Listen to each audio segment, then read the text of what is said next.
depressed, frustrated, sad, confused. You want answer. Let's talk.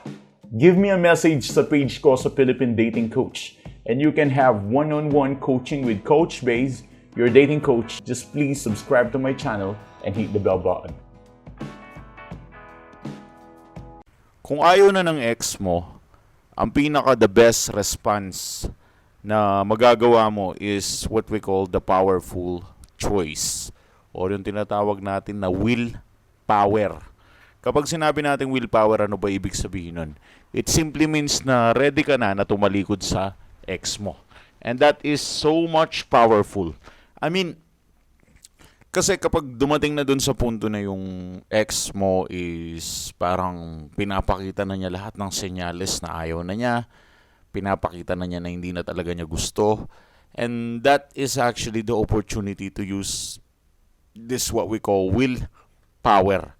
Kapag sinabi natin willpower or yung choice na to, it is actually a decision making. Magdi-decide ka na to leave your ex, kalimutan siya at iwanan siya. Yun yung pinaka-priority ng decision mo at syempre dapat magiging akma ito sa buhay mo.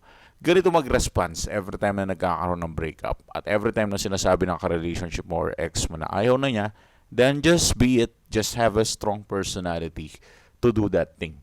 And kapag ginawa mo ang bagay na to, ano ba ang magiging effect nito? Actually, ang magandang epekto nito sa kanya is, ayun, mag-i-spark ka ng attraction. Kasi pinapakita mo doon na you are so independent and you are so powerful in terms of that thing.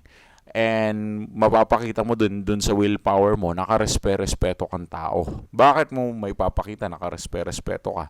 Dahil dun sa ganung paraan na ipapakita mo na hindi ka isang parang aso na naghahabol o yung aso na nakakairita. Always remember this. Kapag ang aso masyadong clingy, minsan nakakairita na. 'Di ba? I mean, lalo na kapag yung aso is masyado na, sumusobra na. At lalo na kapag hindi mo amo, tapos clingy ka pa rin sa kanya bilang aso, di ba? Paano pag di mahilig sa aso yan? I mean, yung point ko lang doon sa sinasabi ko is hindi naman tayo dogs, hindi tayo mga aso, hindi tayo mga tuta para maging sobrang clingy natin, maging sobrang maamo natin sa kanila. I mean, tao tayo. Gamitin natin yung willpower natin. Maging karespeto tayo. Di ba? Aso lang yung nagpipilit ng pagmamahal, which is pet yun. Instinct nila yun. Pero ikaw tao ka. Sinilang ka sa mundo to achieve lot of things, to become greater than what you think. You know, you are destined para maging ganong klaseng nila lang or maging ganong klase ng tao.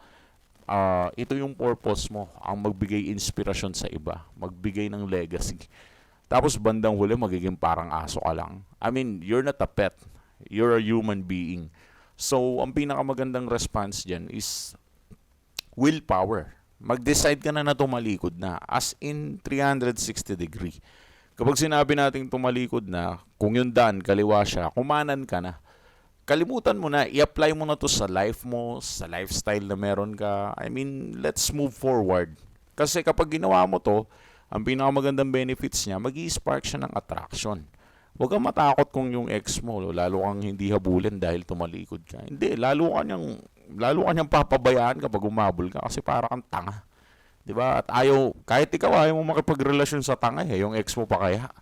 'Di ba? I mean, makes sense. Hindi mo dapat ugaliin ng maging aso. It's just a simple response. You need to use your willpower. At kapag nag-spark ka ng attraction, at least mabibigyan mo pa siya ng tsansa na maibalik sa'yo. Kumpara dun sa pipilitin mo lang, di ba? So, ganun lang siya ka-basic. Huwag ka lang magpilit. Huwag mo lang itapon yung sarili mo dun. I mean, you just need to use your willpower. Because your willpower is so much powerful and it is so much important. So, yun lamang. Sa mga nangingi ng advice, just give us a message sa Philippine Dating Coach. Yo! Thanks for watching.